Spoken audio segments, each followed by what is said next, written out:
I will never forget the day that we first brought Chelsea here.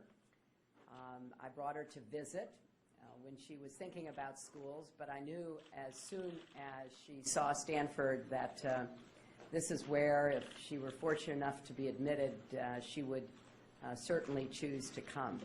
And then, of course, I remember when Bill and I brought her here to begin her freshman year, and then the dinner for parents that Mike was referring to.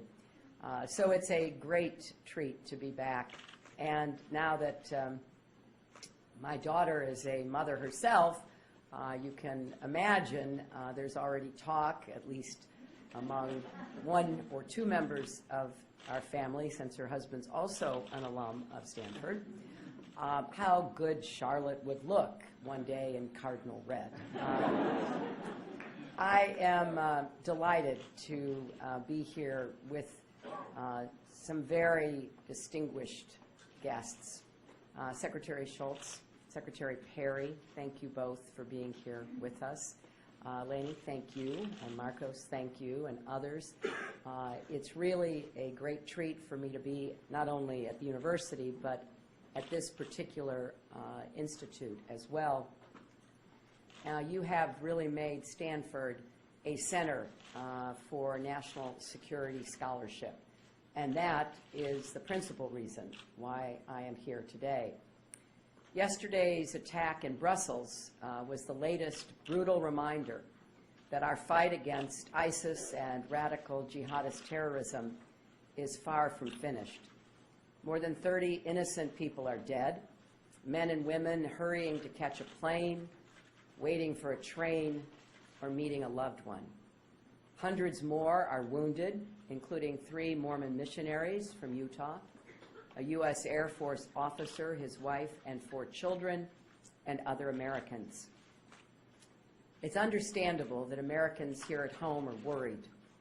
The threat we face from terrorism is real, it's urgent, and it knows no boundaries. Even as Brussels grieves, the memories of Paris and San Bernardino are painfully fresh as well. On Saturday, a bombing in Istanbul killed 4 people, including 2 U.S.-Israeli dual citizens. Many other places have been targeted by terrorists in the past year alone. Hotels in West Africa, beaches in Tunisia, a market in Lebanon, a Russian passenger jet in the Sinai. ISIS is attempting a genocide of religious and ethnic minorities. It beheads civilians, it enslaves, tortures, and rapes women and girls. Walls will not protect us from this threat. We cannot contain ISIS, we must defeat ISIS. This will be one of the most important challenges facing the next president, who takes office on January 20th. Our new commander-in-chief will walk into the Oval Office and find a world of hard choices and complex problems. That president will sit down at the desk and start making decisions that will affect the lives and livelihoods of every American and people around the world. So the stakes could not be higher. Today, I want to emphasize 3 points. First, we face an adversary that is constantly adapting and operating across multiple theaters. So our response must be just as nimble and far-reaching. Second, to defeat this transnational threat, we need to reinforce the alliances that have been core pillars of American power for decades.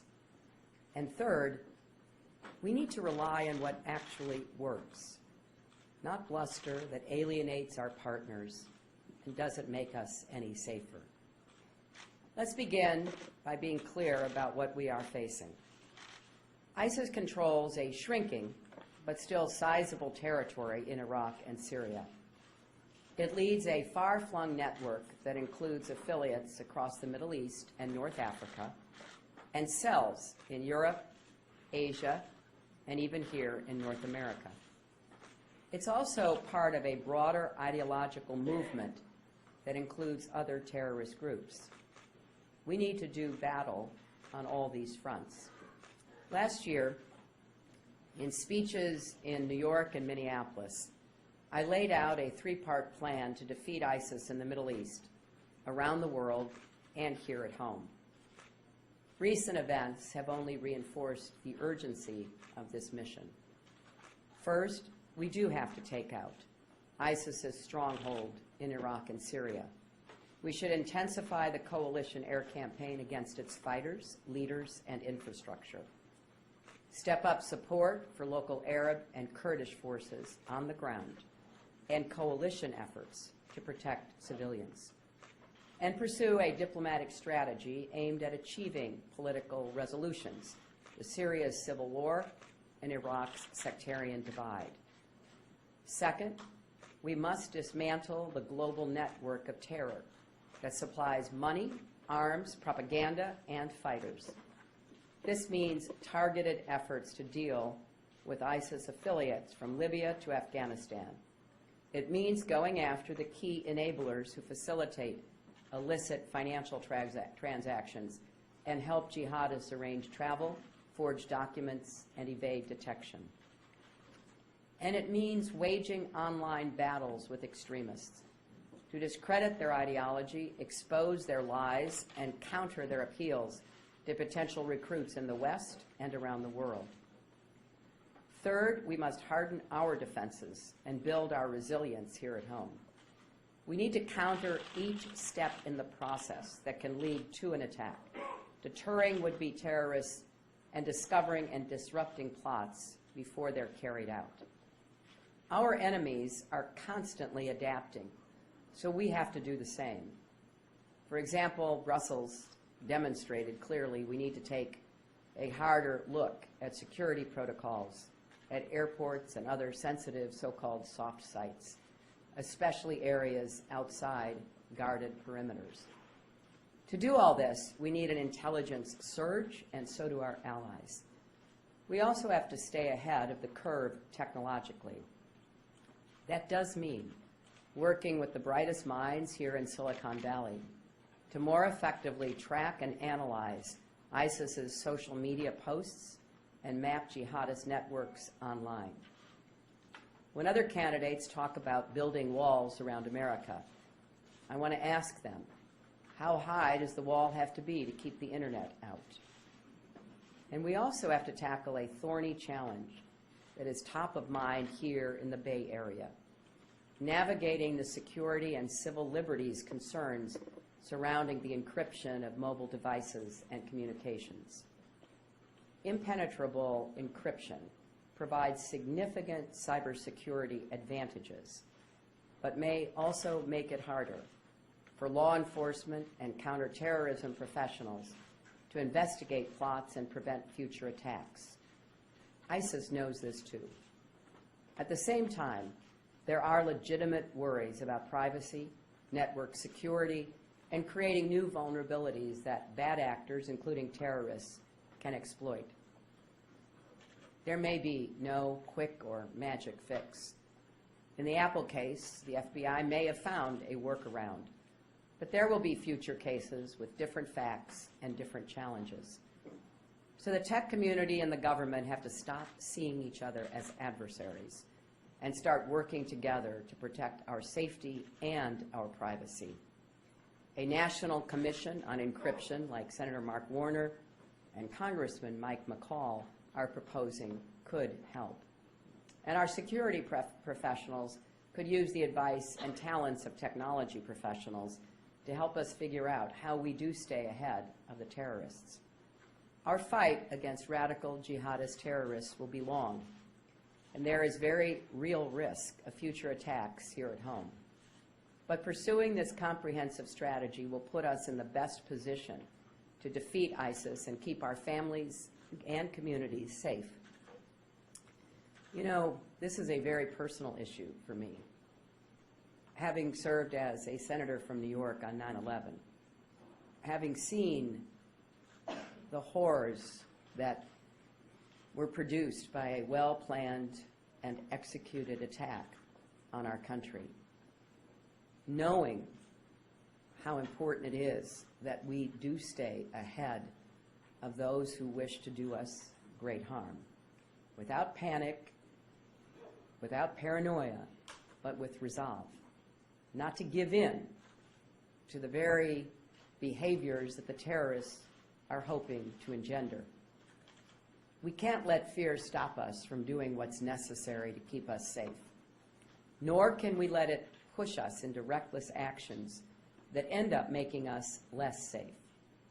For example, it would be a serious mistake to stumble into another costly ground war in the Middle East.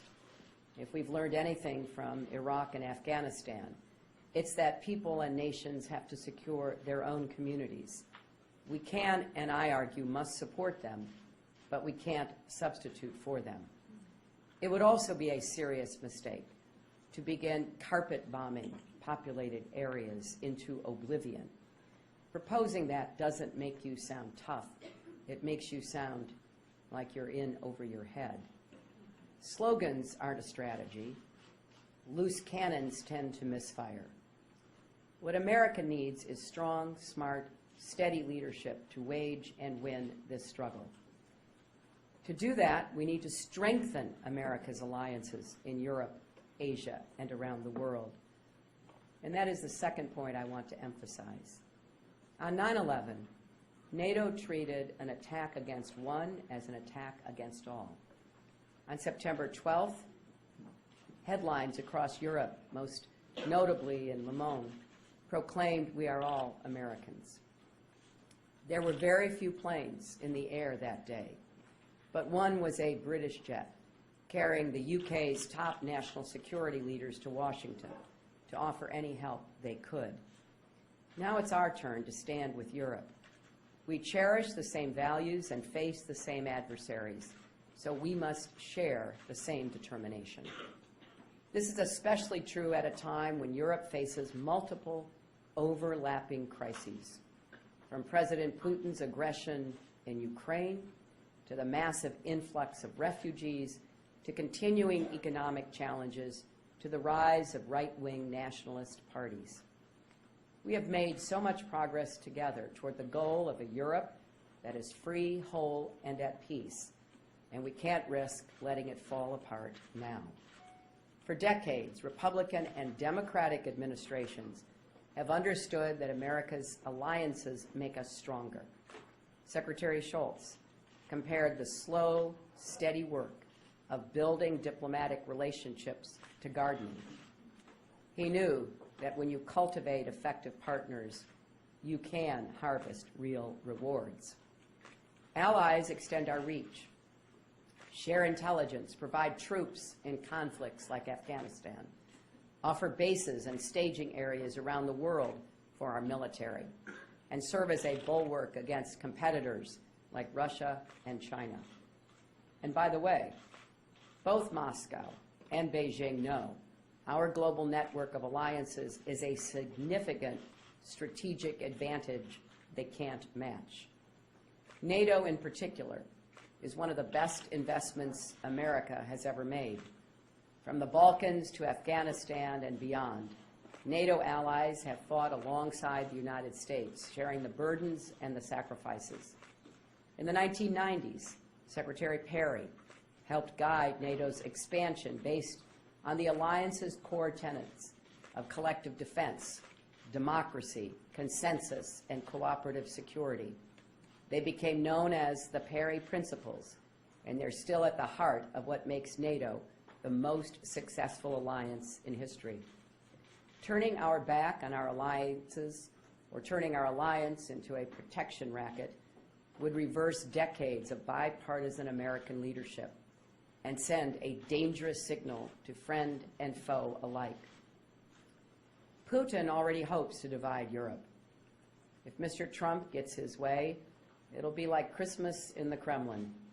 It will make America less safe and the world more dangerous. When it comes to the struggle against ISIS, we need our allies as much as ever. We need them to be strong and engaged, for they are increasingly on the front lines. London, Paris, Madrid, Brussels, Istanbul, they've all been hit by terrorism. And as we saw when a terrorist cell in Hamburg carried out the 9/11 attacks, what happens in Europe has a way of making it to America. So it's essential that we have strong partners who can work with us to disrupt plots and dismantle networks in their own countries before they lead to attacks in ours. America needs European intelligence services working hand in hand with our own, including where they may have better reach and expertise, like in North Africa. We need European banks to stop terrorist financing. We need European planes flying missions over Iraq and Syria, and European special forces helping train and equip local anti-ISIS forces on the ground. We need European diplomats and development experts working to improve governance and reduce the appeal of extremism across the wide arc of instability that stretches from West Africa all the way to Asia. Together we can do more and more urgently to support moderate voices and stand with Tunisians, Libyans, Kurds, and others in the region who are trying to do the right thing. And as we should, of course, be closely consulting with Israel, our strongest ally in the Middle East, we also have to extend our consultations to Arab partners as well. All of this will make America safer and help defeat ISIS. There is much we can do to support our European partners, helping them improve intelligence and law enforcement, facilitating information sharing, working more closely at every level. There's also more they can do to share the burden with us. We'd like to see more European countries investing in defense and security, following the example Germany and others have set during the Obama administration. The most urgent task is stopping the flow of foreign fighters to and from the Middle East. Thousands of young recruits have flocked to Syria from France, Germany, Belgium, and the United Kingdom. Their European passports make it easier for them to cross borders and eventually return home. Radicalized and battle-hardened, we need to know the identities of every fighter who makes that trip and start revoking passports and visas. Stemming this tide will require much better coordination among every country along the way. Right now, many European nations don't even alert each other when they turn away a suspected jihadist at the border or when a passport is stolen. And Turkey, a NATO ally, still has more work to do to control the border where most foreign fighters cross into Syria. After the Paris attack, France and Belgium pledged to move forward together on reforms. But that's difficult without the European Union. In January, the EU announced a new integrated counterterrorism center. But intelligence cooperation still lags, and the EU keeps delaying a vote to share traveler information between member states. It's actually easier for the United States to get flight manifests from EU nations than it is for EU nations to get them from their own neighbors, thanks to an agreement that the United States negotiated when I was Secretary of State. There also has to be a special emphasis on identifying and investing in the hotspots, the specific neighborhoods, prisons, and schools where recruitment happens in clusters, as we've seen in Brussels. And it's time to make good on the promise of establishing a new unified European border and Coast Guard to strengthen the continent's external borders, which are under unprecedented pressure from refugees and migrants. Now, this is a heartbreaking crisis. Last year, the world was horrified by the photo of a drowned toddler lying on a Turkish beach. In the months since then, hundreds more children have died trying to reach safety. We've seen Europe and Syria's neighbors in the Middle East struggle under the weight of this challenge. It's too big for any one country or even continent to handle alone. I'm glad that the EU and Turkey are now working closely together, and the United States should do whatever we can to support that. The only truly effective answer is to go to the source, end the conflict that is displacing all of these people, So we have to support and maintain the ceasefire in Syria. And we should also work with our coalition partners and opposition forces on the ground to create safe areas where Syrians can remain in the country rather than fleeing toward Europe. In the meantime, it would be wrong to shut our doors to orphans or to apply religious tests for people fleeing persecution. That's not who we are. But of course, we have to be vigilant in screening and vetting everyone. We can't allow terrorists to intimidate us into abandoning our values and humanitarian obligations, but we also have to be smart and vigilant about how we process people into our country. It would be doubly cruel if ISIS can not only force families from their homes, but also prevent them from ever finding new ones. And that brings me to my third point. In our fight against radical jihadism, we have to do what actually works. One thing we know that does not work is offensive, inflammatory rhetoric that demonizes all Muslims. There are millions of peace-loving Muslims living, working, raising families, and paying taxes in this country. These Americans are a crucial line of defense against terrorism. They are the most likely to recognize the warning signs of radicalization before it's too late, and the best positioned to block it. Last year in Minneapolis, I met parents, teachers, imams, and others in the Somali American community who are working with law enforcement and mental health professionals to intervene with young people at risk of being radicalized. Efforts like that deserve more local and national support. Since 9/11, law enforcement has worked hard to build trustful and strong relationships with American Muslim communities. As the director of the FBI told Congress, anything that erodes that trust makes their job more difficult. We need every American community invested in this fight, not fearful and sitting on the sidelines. So when Republican candidates like Ted Cruz call for treating American Muslims like criminals and for racially profiling predominantly Muslim neighborhoods, it's wrong, it's counterproductive, it's dangerous. As a spokesman for the New York Police Department pointed out last night, that kind of blanket bigotry would treat the city's nearly 1,000 Muslim police officers as threats. It's hard to imagine a more incendiary, foolish statement, he said. Commissioner Bill Bratton of the NYPD was even more blunt this morning. He said Senator Cruz doesn't know what the hell he's talking about. Demonizing Muslims also alienates partners and undermines moderates we need around the world in the fight against ISIS. There's been a lot of talk from both Republicans and Democrats about the importance of building coalitions with Muslim nations. Having actually done this, I can tell you, insulting allies and partners is not a good way to start. Another thing we know that does not work, based on lots of empirical evidence, is torture. Many intelligence, military, and law enforcement experts have attested to this fact. It also puts our own troops and increasingly our own civilians at greater risk. I'm proud to have been part of the administration that banned torture after too many years in which we had lost our way. And if I'm president, the United States will not condone or practice torture anywhere in the world, even when we're up against opponents who don't respect human life or human rights. Torture is not the right choice.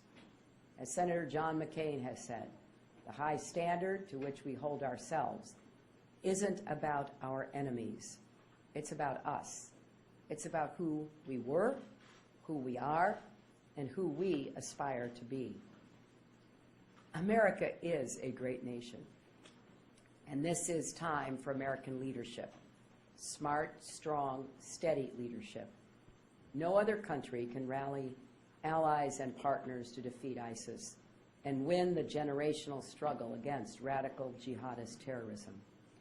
Only the United States can mobilize common action on a global scale in defense of our people and our values. America doesn't cower in fear or hide behind walls. We lead and we succeed. Throughout our history, we have stared into the face of evil and refused to blink, whether it was fascism, the Cold War, or hunting down Osama bin Laden. And we will defeat ISIS, too. No enemy or adversary should ever underestimate the determination of the American people. I will never forget what it was like to arrive in Brussels for the first time as Secretary of State in March of 2009. I was on my way to NATO. NATO headquarters was buzzing. Hundreds of young people at the European Parliament had stood and cheered, not for me, but for the idea of American leadership, for the promise of an alliance that delivered unprecedented peace and prosperity on both sides of the Atlantic. That's what we need to remember today. Americans cannot, and I believe will not, turn on each other, turn on our allies, or turn away from our principles. We're in it for the long haul, and that means we're going to work together, and we're going to prevail. This may be another one of the long struggles that we have confronted from time to time in our history, but like all the rest of those, if we can forge a bipartisan consensus, if we can bring our people to understand what this struggle means to us, if we can maintain our alliances and our partnerships, we will be successful. And that will benefit not only our country, but the world. And that, when you boil it down, is what American leadership has to be about.